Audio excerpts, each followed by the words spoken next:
En l'an 330 avant notre ère, dans la ville de Persépolis, le plus grand palais du monde connu brûlait. Les flammes consumaient les cèdres du Liban, qui soutenaient les plafonds de l'Apadana, la grande salle des audiences, où pendant 2 siècles, les rois du monde avaient reçu les tribus de 23 nations. Les bas-reliefs de pierre qui représentaient les délégations élamites, babyloniennes, égyptiennes et indiennes, des milliers de figures sculptées avec une précision obsessionnelle, noircissaient sous la chaleur. Les archives royales, les trésors accumulés pendant des générations, les objets d'or et d'ivoire que les artisans de tout l'Empire avaient mis des décennies à fabriquer. Tout cela disparaissait en une nuit. L'homme qui avait ordonné cet incendie avait 25 ans. Il s'appelait Alexandre, fils de Philippe de Macédoine. Et ce qu'il détruisait ce soir-là n'était pas simplement un bâtiment. C'était le symbole d'un empire qui avait dominé le monde pendant plus de 2 siècles. Ce qui rend ce moment particulièrement troublant, c'est la question que les historiens débattent encore aujourd'hui. Alexandre a-t-il ordonné cet incendie dans un accès de colère lors d'un banquet, comme le rapportent Diodore de Sicile et Plutarque, ou s'agissait-il d'un acte politique délibéré, une déclaration symbolique que la vengeance des guerres médiques était accomplie? Les sources antiques elles-mêmes sont divisées. Ce que nous savons avec certitude, c'est que Persépolis brûla, et que l'empire achéménide, qui avait commencé à s'effondrer 3 ans plus tôt sur les plaines de Gaugamel, ne se relèverait jamais. Pour comprendre l'ampleur de cette destruction, il faut d'abord comprendre ce qui existait avant. L'empire perse-achéménide était, au moment de son apogée sous Darius Ier, au début du IIe siècle avant notre ère, la plus grande entité politique que l'humanité eût jamais connue. Ses frontières s'étendaient de l'Indus à l'est jusqu'aux côtes de la mer Égée à l'ouest, de la steppe Scythe au nord, jusqu'aux cataractes du Nil au sud. Les historiens modernes estiment sa superficie à environ 5 millions de kilomètres carrés, bien que ce chiffre soit débattu selon la manière dont on définit les zones de contrôle effectif aux marges de l'Empire. Sa population, selon les estimations les plus prudentes des démographes contemporains, représentait entre 40 et 50% de la population mondiale de l'époque. Ce n'était pas un empire de conquête brute. C'était une structure administrative d'une sophistication remarquable. Cyrus II, que les sources grecques et hébraïques appellent Cyrus le Grand, avait fondé cette structure vers 550 avant notre ère en renversant le roi Mède Astiage, dont il était lui-même le petit-fils, selon certaines sources, bien que les détails généalogiques restent débattus par les spécialistes. Ce qui est documenté, c'est la rapidité avec laquelle Cyrus avait ensuite absorbé le royaume lydien de Crésus en 547, puis Babylone en 539, sans les destructions massives qui caractérisaient les conquêtes assyriennes. Le fameux cylindre de Cyrus, découvert à Babylone en 1879 et conservé au British Museum, témoigne d'une politique délibérée de respect des cultes locaux et de restauration des populations déplacées, ce qui lui valut une réputation extraordinaire, y compris dans la Bible hébraïque, où il est présenté comme un instrument de la volonté divine. Cambyse II, son fils, avait ajouté l'Égypte à cet ensemble en 525, après la bataille de Péluse. Darius Ier avait ensuite consolidé et systématisé l'administration de cet ensemble gigantesque en le divisant en satrapies, des provinces gouvernées par des satrapes, généralement des membres de la famille royale ou de l'aristocratie perse, mais avec une autonomie administrative considérable. Les inscriptions de Behistun, gravées en 3 langues sur une falaise de la province de Kermanshah, nous donnent la vision que Darius avait lui-même de son empire et de sa légitimité. Il se présentait comme le représentant du dieu Ahura Mazda, chargé de maintenir l'ordre contre le mensonge et le chaos. Ce système avait fonctionné pendant 2 siècles avec une efficacité remarquable. Les routes royales permettaient la communication rapide entre les extrémités de l'Empire. Un système de relais postaux, décrit par Hérodote avec admiration, permettait de transmettre des messages sur des milliers de kilomètres en quelques jours. Les taxes étaient collectées en argent ou en nature selon les régions, et les archives de Persépolis, partiellement préservées sous forme de tablettes en élamite, nous montrent un système bureaucratique d'une précision étonnante, enregistrant les rations de travailleurs, les transferts de marchandises et les paiements aux artisans venus de tout l'Empire. Et pourtant, dès le début du vieux siècle, des fissures commençaient à apparaître. Les guerres médiques, les deux grandes expéditions perses contre la Grèce continentale, avaient révélé quelque chose d'inattendu. En 490, avant notre ère, à Marathon, une armée athénienne d'environ 10 000 hommes, selon les estimations modernes les plus prudentes, avait repoussé une force perse, dont la taille exacte reste débattue, mais que les sources grecques exagèrent considérablement. 10 ans plus tard, lors de la grande expédition de Xerxès Ier, les chiffres que donne Hérodote, plusieurs millions de soldats, sont rejetés par tous les historiens modernes, qui parlent plutôt d'une armée de peut-être 150 000 à 250 000 hommes, ce qui restait une force considérable. Malgré la prise et l'incendie d'Athènes en 480, la défaite navale de Salamine cette même année, suivie de la défaite terrestre de Platée en 479, avait stoppé l'expansion perse vers l'ouest de façon définitive. Ces défaites n'avaient pas mis en danger la survie de l'Empire.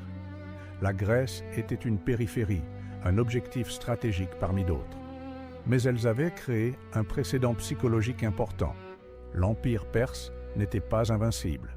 Ce qui avait davantage fragilisé la structure interne, c'était la succession de crises dynastiques qui avaient secoué la cour achéménide tout au long du IVe siècle. Artaxerxès II, qui régna de 404 à 358 avant notre ère, le règne le plus long de toute la dynastie, avait dû faire face dès le début à la rébellion de son propre frère, Cyrus le Jeune.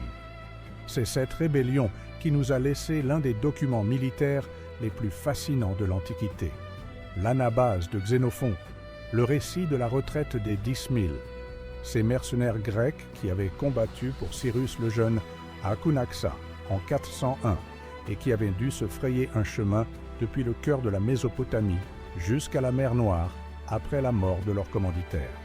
Ce récit avait circulé dans le monde grec et avait démontré quelque chose de capital. L'intérieur de l'Empire perse n'était pas inaccessible et des soldats grecs pouvaient y opérer et en ressortir.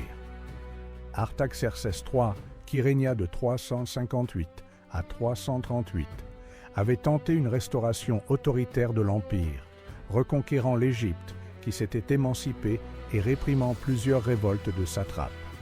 Mais il fut assassiné, probablement par le ministre Bagoas, selon les sources grecques, et la succession qui suivit fut chaotique.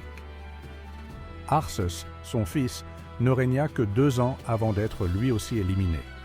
C'est finalement Darius III, un membre éloigné de la famille royale, qui monta sur le trône en 336, la même année où, en Macédoine, Philippe II était assassiné et son fils Alexandre lui succédait. 2 empires, 2 nouveaux dirigeants, 2 systèmes politiques aux antipodes l'un de l'autre. Ce parallélisme n'est pas une coïncidence dramatique, inventée après coup. C'est la réalité documentée d'une période où 2 mondes allaient se percuter avec une violence qui transformerait la géographie politique de l'Eurasie pour les siècles suivants. Ce que ni Darius III ni ses conseillers ne pouvaient savoir en 336, c'est qu'ils avaient moins de 6 ans devant eux. Au printemps de l'an 334 avant notre ère, Alexandre traversa l'Hellespont avec une armée que les historiens modernes estiment entre 35 000 et 45 000 hommes, une force modeste comparée aux ressources théoriques de l'Empire qu'il allait affronter, mais d'une cohésion et d'une discipline tactique sans équivalent dans le monde de l'époque. Avant de s'engager sur le sol asiatique, il fit une halte à Troie, offrit des sacrifices sur la tombe présumée d'Achille et se proclama héritier de la guerre de Troie. Le geste était délibérément symbolique, et les sources, Arien, Plutarque, Diodore, s'accordent sur ce détail. Alexandre construisait une narration autour de sa campagne avant même que la première bataille eût lieu. La première confrontation sérieuse se produisit au bord du fleuve Granik, dans l'actuelle Turquie nord-occidentale, en mai 334. Les satrapes des provinces côtières de l'Asie mineure avaient réuni une force de cavalerie et d'infanterie mercenaires grecs dont la taille exacte reste débattue, mais qu'Arien évalue à environ 20 000 cavaliers et 20 000 mercenaires à pied, chiffre que les historiens modernes considèrent probablement exagéré. Ce qui est documenté, c'est le résultat, une victoire macédonienne décisive, obtenue au prix d'une charge de cavalerie frontale que plusieurs conseillers d'Alexandre avaient jugée imprudente. Parménion, le général le plus expérimenté de l'armée macédonienne, avait conseillé d'attendre. Alexandre avait refusé d'écouter. Et il avait eu raison. Cette victoire ouvrit l'Asie mineure. Les cités grecques de la côte, Éphèse, Milet, Halicarnasse, tombèrent les unes après les autres, certaines par négociation, d'autres après des sièges. Alexandre adoptait une politique cohérente. Dans les cités à tradition grecque, il se présentait comme un libérateur des régimes pro-perses, rétablissant les institutions démocratiques. Dans les régions à population non grecque, il respectait les structures locales et les cultes existants, une politique qui rappelait, consciemment ou non, celle de Cyrus le Grand 2 siècles plus tôt. Pendant ce temps, Darius III n'était pas resté inactif. Il avait rassemblé une armée considérable et cherchait à couper les lignes de communication d'Alexandre. La rencontre décisive eut lieu à Issos, dans le sud de l'actuelle Turquie, en novembre 333. Les chiffres donnés par les sources antiques pour l'armée perse sont, comme toujours, astronomiques et irrecevables. Arien parle de 600 000 hommes, ce qui est manifestement impossible logistiquement. Les estimations modernes varient considérablement, entre 100 000 et 250 000 hommes, mais l'incertitude reste grande. Ce qui est certain, c'est que l'armée perse était numériquement supérieure à celle d'Alexandre, et que le terrain choisi, une plaine côtière étroite entre la mer et les montagnes, annulait en partie cet avantage numérique. La bataille d'Issos fut une catastrophe pour Darius. Sa ligne de gauche, tenue par des mercenaires grecs, résista bien face à l'infanterie macédonienne. Mais la cavalerie macédonienne, menée personnellement par Alexandre sur l'aile droite, perça la ligne perse et menaça directement le centre où se trouvait Darius lui-même. Ce moment, le grand roi en personne qui fait tourner son char et fuit le champ de bataille, est représenté dans la célèbre mosaïque d'Alexandre découverte à Pompéi, aujourd'hui conservée au Musée archéologique national de Naples, et dont les historiens de l'art estiment qu'elle reproduit une peinture grecque du IVe ou du IIIe siècle avant notre ère. La fuite de Darius laissait derrière lui sa mère Sisygambis, son épouse Stateira et ses filles, toutes capturées par Alexandre, qui les traita, selon les sources unanimes, avec un respect formel remarquable. Après Issos, Alexandre fit un choix stratégique que certains de ses généraux jugèrent incompréhensible. Au lieu de poursuivre Darius vers l'intérieur de l'Empire, il tourna vers le sud, longeant la côte phénicienne et égyptienne. L'objectif était de neutraliser la flotte perse en lui supprimant ses bases portuaires. Tyr, la grande cité phénicienne construite sur une île à quelques centaines de mètres du rivage, résista pendant 7 mois, de janvier à juillet 332. Ce siège, l'un des plus complexes de l'Antiquité, nécessita la construction d'une digue artificielle reliant l'île au continent, la mobilisation de flottes alliées et l'utilisation de tours de siège montées sur des navires. Lorsque Tyr tomba, Alexandre fit exécuter environ 2000 hommes en âge de combattre et vendit en esclavage une population estimée par les sources à 30 000 personnes, chiffre que les historiens modernes considèrent plausible dans leur ordre de grandeur, bien qu'impossibles à vérifier précisément. L'Égypte, en revanche, s'ouvrit sans résistance significative à la fin de l'année 332. La population égyptienne, qui avait subi la reconquête brutale d'Artaxerxès III moins de 10 ans plus tôt, accueillit Alexandre sans hostilité manifeste. Il se rendit à l'oracle d'Amon dans l'oasis de Siwa, un voyage dont les détails restent obscurs dans les sources. et en revint avec la conviction, ou du moins la déclaration publique, qu'il était fils du Dieu. Il fonda Alexandrie en 331, choisissant personnellement l'emplacement selon Arien et Plutarque, une ville qui allait devenir en quelques décennies l'une des métropoles intellectuelles du monde antique. Darius III, pendant ce temps, avait utilisé les 2 années écoulées depuis Issos pour reconstituer une armée. Les sources décrivent des efforts considérables de recrutement à travers tout l'Empire, y compris l'incorporation de cavalerie bactrienne, de chars à faux et peut-être d'éléphants de guerre. Bien que le rôle de ces derniers à Gaugamel reste incertain selon les spécialistes. Il avait également tenté des négociations, selon Arien et Diodore, qui divergent sur les détails. Darius offrit à Alexandre une rançon considérable pour sa famille captive, la cession de tous les territoires à l'ouest de l'Euphrate et une alliance matrimoniale. Parménion, rapporte Plutarque, aurait dit qu'il accepterait ces conditions s'il était Alexandre. Alexandre aurait répondu qu'il en ferait autant s'il était Parménion. La formule est peut-être apocryphe, mais la réalité du refus est documentée. Alexandre n'était pas venu pour négocier une frontière. Il était venu pour tout prendre.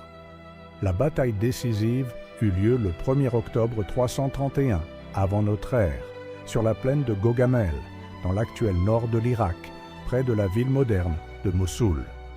Darius avait choisi et fait préparer ce terrain plat pour permettre à sa cavalerie et à ses chars de manœuvrer librement. L'armée macédonienne, selon les estimations modernes, comptait environ 47 000 hommes. Les chiffres donnés par les sources pour l'armée perse varient entre 200 000 et 1 million, ce qui est évidemment inutilisable. Les historiens contemporains proposent des estimations entre 100 000 et 200 000 hommes, en soulignant l'impossibilité de précision. Ce qui est documenté avec une relative précision grâce notamment aux récits détaillés d'Arien qui s'appuyaient sur des sources contemporaines aujourd'hui perdues, les mémoires de Ptolémée et les écrits d'Aristobule, c'est le déroulement tactique de la bataille. Alexandre, à la tête de sa cavalerie des compagnons sur l'aile droite, exécuta un mouvement oblique vers la droite qui étira la ligne perse et créa une brèche. À travers cette brèche, il lança une charge en formation de coin directement vers le centre où se trouvait Darius. Pour la 2e fois en 3 ans, le grand roi fit tourner son char et quitta le champ de bataille. Cette fois, la déroute de l'armée perse fut totale. Babylone ouvrit ses portes sans combattre. Suse, l'une des capitales royales, tomba peu après. Les trésors accumulés dans ces 2 villes, Arien et Diodore donnent des chiffres en talents d'argent qui, même réduits prudemment, représentent des sommes astronomiques, passèrent aux mains d'Alexandre. À Suse, seul, les sources parlent de 50 000 talents d'argent, un chiffre que les historiens considèrent dans un ordre de grandeur plausible, compte tenu de ce que nous savons de la fiscalité achéménide.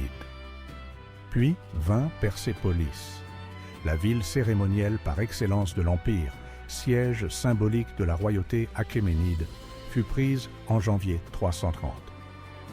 Pendant plusieurs semaines, les soldats macédoniens pillèrent ses richesses. Et puis, lors d'un banquet dont les circonstances exactes restent débattues, Plutarque raconte l'histoire de la courtisane athénienne Thaïs, qui aurait incité Alexandre à y mettre le feu en mémoire de l'incendie de l'Acropole par Xerxès, mais Arien est plus sobre et suggère une décision délibérée. Le palais de Darius et de Xerxès fut incendié. Les archéologues qui ont fouillé Persépolis au XXe siècle, notamment les expéditions de l'Oriental Institute de Chicago dans les années 1930, sous la direction d'Ernst Herzfeld, puis d'Eric Schmidt, ont retrouvé les traces de cet incendie dans les couches stratigraphiques. Des poutres carbonisées, des objets fondus par la chaleur, les tablettes en argile des archives royales, cuites par les flammes, ce qui, paradoxalement, les a préservées jusqu'à nos jours. L'Empire achéménide n'était pas encore mort. Darius III était toujours en fuite vers l'est, cherchant à rallier des forces en Bactriane. Mais le cœur symbolique et matériel de 2 siècles de domination perse venait de brûler. Ce qui restait à accomplir, C'était la poursuite d'un fantôme à travers les déserts et les montagnes de l'Iran et de l'Asie centrale. Une poursuite qui allait révéler, dans ses derniers actes, la nature profonde de la crise qui avait rendu possible l'effondrement de l'empire le plus puissant du monde antique. À l'été 330 avant notre ère, Darius III fuyait vers l'est avec les débris de sa cour et quelques milliers de soldats. Alexandre le poursuivait avec une colonne légère, couvrant des distances que les sources décrivent comme extraordinaires.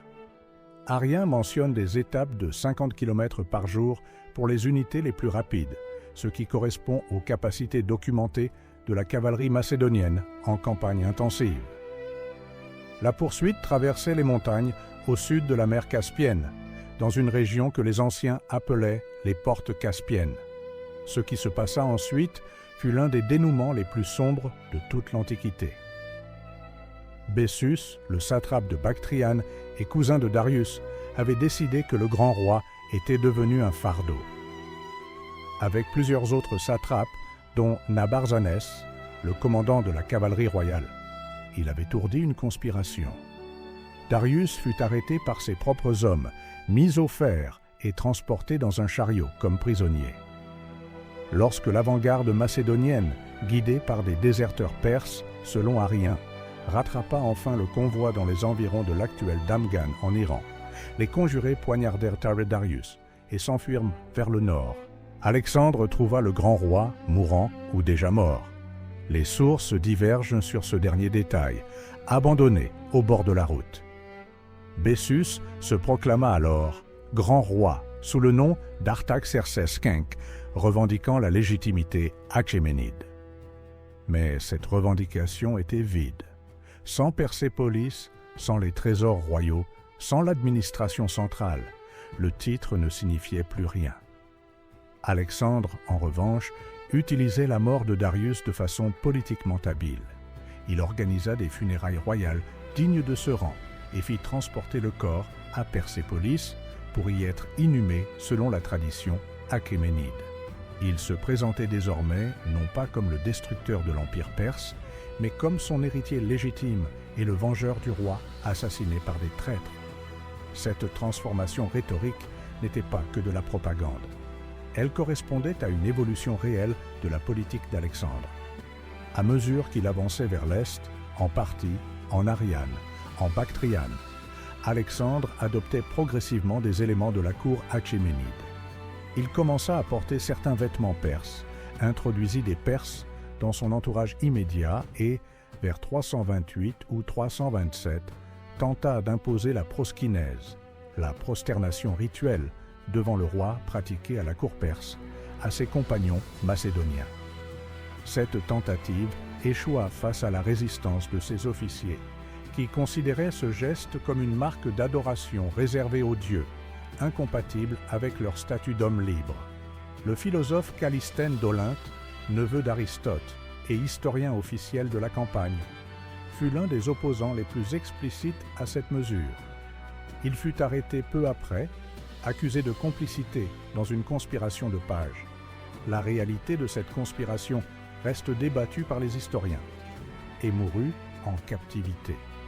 Ces tensions internes révèlent quelque chose d'essentiel sur la nature de la conquête. Alexandre ne détruisait pas simplement l'empire perse. Il tentait de le transformer, de le fusionner avec la structure macédonienne pour créer quelque chose de nouveau. Mais ce projet heurtait les résistances des deux côtés. Les Macédoniens, qui refusaient de s'incliner devant leur roi comme devant un monarque oriental, et les élites perses, qui devaient accepter de partager le pouvoir avec des conquérants étrangers.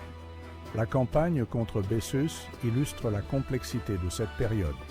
Alexandre le poursuivit en Bactriane, l'actuel Afghanistan du Nord, et en Sogdiane, l'actuel Ouzbékistan.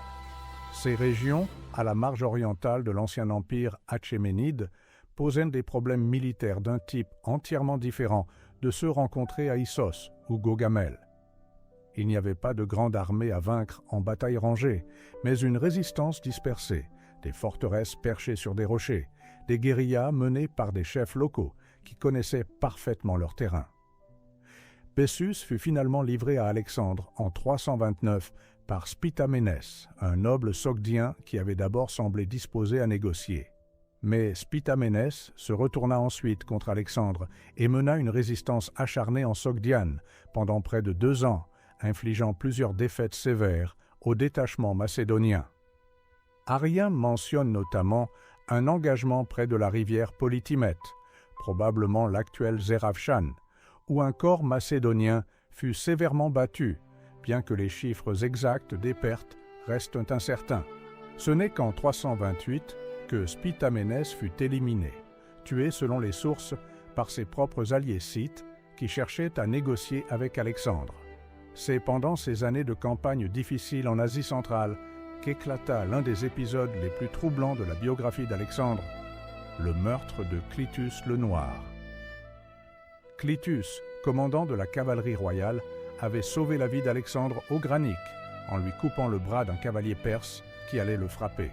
Lors d'un banquet à Marakanda, l'actuelle Samarcande, en 328, une dispute éclata entre les 2 hommes, probablement alimentée par l'alcool et par les tensions accumulées autour de la politique de fusion avec les Perses. Alexandre, dans un accès de fureur, saisit une lance et tua Clitus. Les sources, Arrien, Plutarque, Quinte Curse, s'accordent sur les faits essentiels, même si elles divergent sur certains détails. Alexandre, selon ces mêmes sources, fut prostré de remords pendant plusieurs jours. Cet épisode n'est pas une anecdote secondaire. Il illustre la pression psychologique et politique qui s'exerçait sur Alexandre et sur son entourage, à mesure que la campagne s'éloignait de ses objectifs initiaux. La guerre contre la Perse achéménide était terminée depuis la mort de Darius. Ce qui continuait était quelque chose de différent, une expansion vers des territoires que même les Achéménides n'avaient jamais pleinement contrôlés, motivés par des raisons que les historiens continuent de débattre: ambition personnelle, logique de sécurité des frontières, influence de l'idéologie épique grecque, ou simplement l'impossibilité de s'arrêter pour un homme dont toute l'identité était construite autour de la conquête.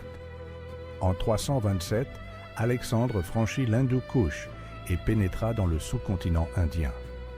La campagne de l'Indus, qui dura jusqu'en 325, le mena jusqu'au fleuve Hidaspe, l'actuel Jhelum au Pakistan, où il livra sa dernière grande bataille, rangée contre le roi Poros. Arrien décrit cette bataille avec un soin particulier, notamment l'utilisation des éléphants de guerre par Poros et la manière dont Alexandre adapta sa tactique pour neutraliser cet avantage. La victoire macédonienne fut réelle, mais coûteuse. Et c'est sur les rives du fleuve Iphaz, probablement l'actuel Béas, que l'armée refusa d'aller plus loin. Ce refus collectif, documenté par toutes les sources principales, est l'un des moments les plus humains de toute cette épopée. Des soldats qui combattaient depuis 10 ans, qui avaient à traverser des déserts, des montagnes et des fleuves, qui avaient perdu des compagnons à Tyr, en Sogdiane et en Inde, refusèrent de simplement d'avancer davantage. Alexandre, selon Arrien, tenta de les convaincre par un discours. Il n'obtint que le silence. Il se retira dans sa tente pendant 3 jours. Puis il ordonna le demi-tour. Le retour fut catastrophique. La traversée du désert de Djedrozi, l'actuel Baloutchistan pakistanais et iranien, en 325 coûta des pertes considérables, que les sources décrivent comme sévères sans donner de chiffres fiables. La chaleur, le manque d'eau et de nourriture décimèrent une partie de l'armée et des populations civiles qui accompagnaient la colonne. Les historiens modernes débattent de la question de savoir si Alexandre avait sous-estimé les difficultés de ce passage ou s'il cherchait délibérément à accomplir ce qu'aucun conquérant n'avait réussi avant lui. Cyrus le Grand et Sémiramis avaient, selon la tradition, perdu des armées dans ce désert, bien que ces récits appartiennent en partie à la légende. De retour à Suse, en 324, Alexandre entreprit une série de réformes qui révèlent clairement sa vision d'un empire fusionné. Il organisa un mariage collectif à Suse, où 92 officiers macédoniens épousèrent des femmes de l'aristocratie perse et mède. Alexandre lui-même, épousant Statéra, fille de Darius III, en plus de Roxane la Bactrienne, qu'il avait épousée en 327. Il intégra 10 000 soldats perses dans les unités macédoniennes, leur donnant des équipements et des formations à la manière macédonienne. Cette décision provoqua une mutinerie ouverte à Opis, sur le Tigre, où les vétérans macédoniens exprimèrent leur colère devant ce qu'ils percevaient comme une trahison de leur statut privilégié. Alexandre réprima la révolte avec fermeté, fit exécuter les meneurs selon certaines sources, puis se réconcilia avec ses hommes lors d'un banquet où Macédoniens et Perses mangèrent ensemble pour la première fois.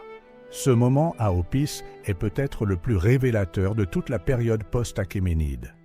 Un conquérant macédonien qui tentait de construire quelque chose qui n'avait jamais existé, une synthèse entre deux mondes que 2 siècles de guerre et de méfiance avaient séparés. Si ce projet était viable, si l'empire qu'Alexandre construisait pouvait survivre à son fondateur, c'était la question centrale de l'année 323 avant notre ère. La réponse vint en juin de cette même année, à Babylone. En juin 323 avant notre ère, Alexandre le Grand mourut à Babylone. Il avait 32 ans. Les circonstances exactes de sa mort restent l'un des débats les plus persistants de l'historiographie ancienne et moderne.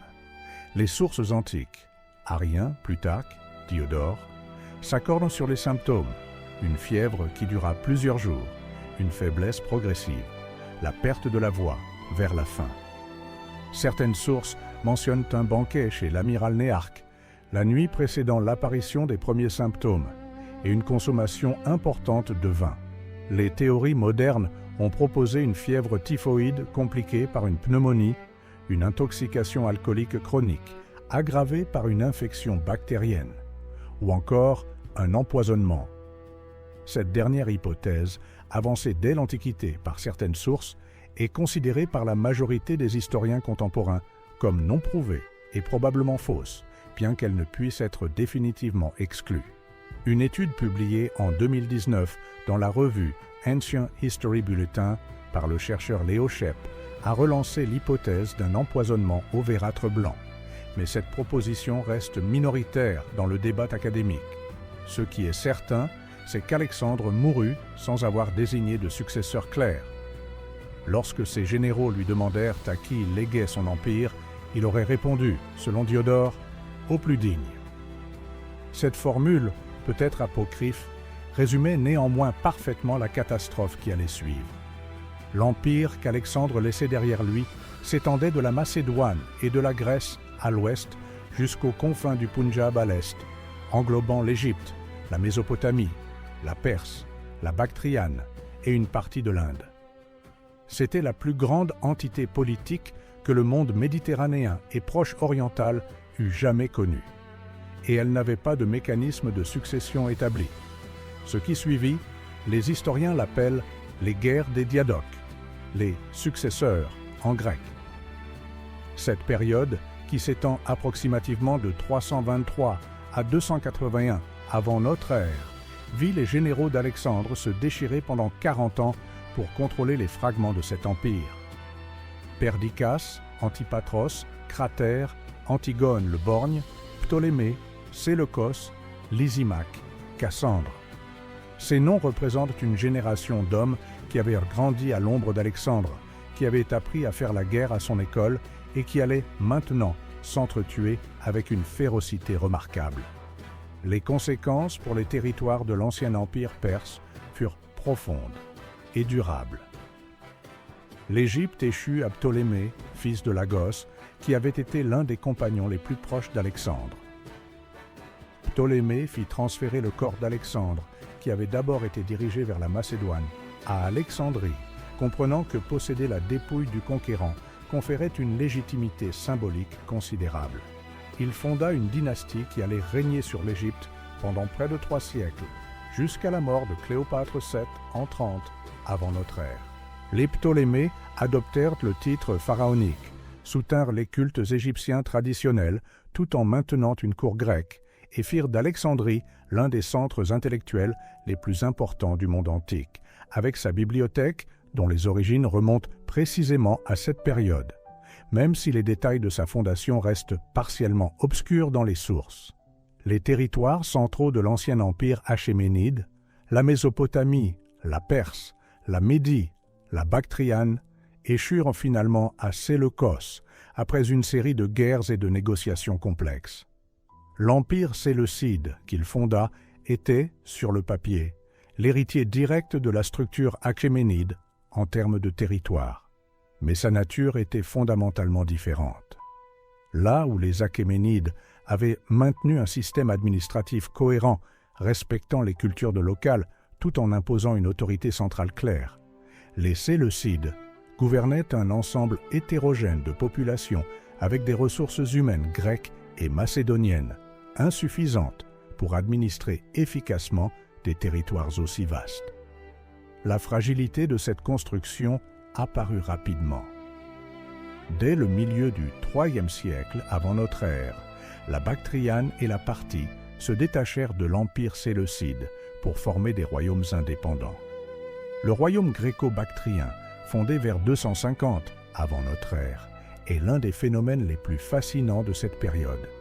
Une entité politique grecque au cœur de l'Asie centrale, dont les monnaies bilingues, grec d'un côté, charosti ou pali de l'autre, témoignent d'une synthèse culturelle réelle avec les populations locales.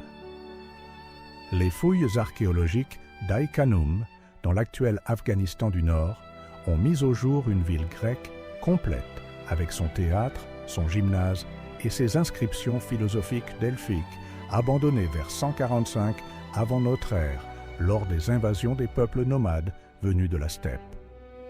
La Parthie, quant à elle, fut reprise par les Arsacides, une dynastie d'origine iranienne, vers 247 avant notre ère.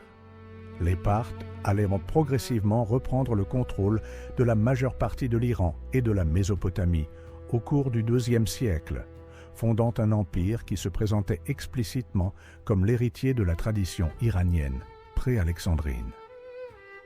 En 141 avant notre ère, Mithridate Ier prit Séleucie du Tigre, la grande capitale séleucide de Mésopotamie.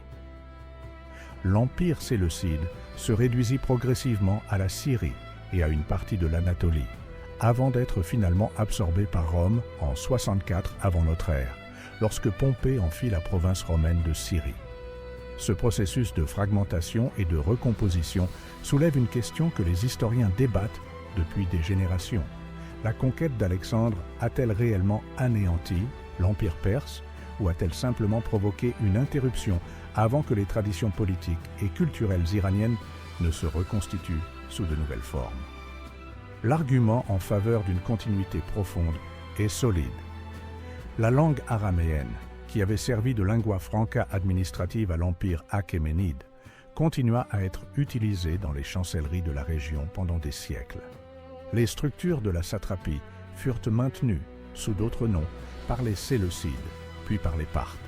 La religion zoroastrienne, associée à la royauté achéménide, survécut et connut même un renouveau sous les Sassanides, la dynastie iranienne qui renversa les Parthes en 224 après notre ère et qui se réclama explicitement de l'héritage achéménide, bien que la continuité institutionnelle directe entre Achéménides et Sassanides soit davantage une construction idéologique qu'une réalité historique vérifiable. L'argument en faveur d'une rupture irréversible est tout aussi convaincant. La destruction de Persépolis ne fut pas seulement symbolique. Les archives royales, les rituels de cour, les réseaux de légitimité dynastique qui avaient structuré l'Empire pendant 2 siècles disparurent avec elle. La famille achéménide elle-même fut éliminée. Alexandre épousa Stateira, fille de Darius III, mais elle fut assassinée peu après la mort d'Alexandre par Roxane, selon les sources. Aucun descendant direct de la lignée achéménide ne régna jamais sur un territoire significatif après 330. La langue vieille perse, utilisée dans les inscriptions royales achéménides, disparut comme langue administrative. Le zoroastrisme tel qu'il était pratiqué à la cour achéménide, dont nous connaissons encore mal les détails précis, les sources étant lacunaires, fut transformé par des siècles d'influence grecque, puis parthe. Ce qui est indéniable, c'est la transformation culturelle massive que la conquête d'Alexandre déclencha dans toute la région. L'hellénisme, la diffusion de la langue, des institutions, de l'architecture et de la pensée grecque pénétra profondément dans les sociétés du Proche-Orient et de l'Asie centrale. Des villes fondées par Alexandre ou ses successeurs, Alexandrie d'Égypte, Antioche sur l'Oronte, Séleucie du Tigre, Alexandrie d'Ariane dans l'actuel Afghanistan, devinrent des centres de brassage culturel où des populations grecques, iraniennes, sémitiques et indiennes coexistaient et interagissaient. C'est dans ce contexte que se développèrent des synthèses religieuses et philosophiques qui allaient marquer durablement l'histoire intellectuelle de l'humanité. Le judaïsme hellénistique dont témoigne la Septante, la traduction grecque de la Bible hébraïque réalisée à Alexandrie. Les premières formes du bouddhisme gandharien avec ses représentations du Bouddha aux traits helléniques, les courants philosophiques qui nourrirent plus tard le néoplatonisme et les premiers siècles du christianisme. 2 siècles et demi après la mort d'Alexandre, lorsque les légions romaines de Pompée entrèrent à Jérusalem en 63 avant notre ère, ou que celles de Marc-Antoine affrontèrent les Parthes sur l'Euphrate, le monde qu'ils trouvaient était irréversiblement différent de celui qui existait avant 334. Pas uniquement parce qu'un empire avait été détruit, mais parce que sa destruction avait libéré et mélangé des héritages culturels qui n'auraient peut-être jamais fusionné autrement. L'empire achéménide avait duré 220 ans, de l'avènement de Cyrus II vers 550 jusqu'à la mort de Darius III en 330. Il avait gouverné une proportion de l'humanité que nul autre empire n'égalerait avant des siècles. Il avait inventé des formes d'administration, de tolérance religieuse et de communication à longue distance qui influencèrent tous ses successeurs. Et il fut renversé en moins de 10 ans par un homme qui n'avait pas encore 30 ans lorsqu'il franchit l'Hellespont. Ce que les historiens ne savent toujours pas avec certitude, c'est si cet effondrement était inévitable. Les débats sur la fragilité interne de l'empire achéménide, les crises dynastiques du IVe siècle, les révoltes des satrapes, les tensions entre le centre et les périphéries, se poursuivent dans la littérature académique contemporaine. Des historiens comme Pierre Briand, dont la synthèse monumentale « Histoire de l'Empire perse », publiée en 1996, reste la référence principale du domaine, ont insisté sur la vitalité et la résilience de l'Empire, jusqu'au moment de la conquête, suggérant que l'effondrement n'était pas le produit d'une décomposition interne, mais d'un choc militaire exceptionnel. D'autres chercheurs ont mis davantage l'accent sur les tensions structurelles qui auraient rendu l'Empire vulnérable à toute perturbation majeure. La réponse définitive nous échappe encore. Et c'est peut-être là la leçon la plus honnête que l'histoire de la fin de l'Empire perse nous laisse. Les grandes structures humaines, même les plus puissantes, même celles qui semblent avoir résolu le problème de la durabilité, restent fragiles devant la combinaison d'une crise interne et d'un défi externe qu'elles n'ont pas su anticiper. Cyrus avait construit quelque chose d'extraordinaire. Ses successeurs l'avaient maintenu et développé pendant 2 siècles. Et puis, sur les plaines poussiéreuses de Gaugamel, par une journée d'octobre de l'an 331, tout ce que cette construction représentait commença à s'effriter. Non pas parce que c'était inévitable, mais parce que les décisions de quelques hommes, dans un moment précis, orientèrent l'histoire dans une direction plutôt que dans une autre. C'est peut-être cela, plus que toute autre chose, qui rend l'histoire de la fin de la Perse achéménide si difficile à refermer.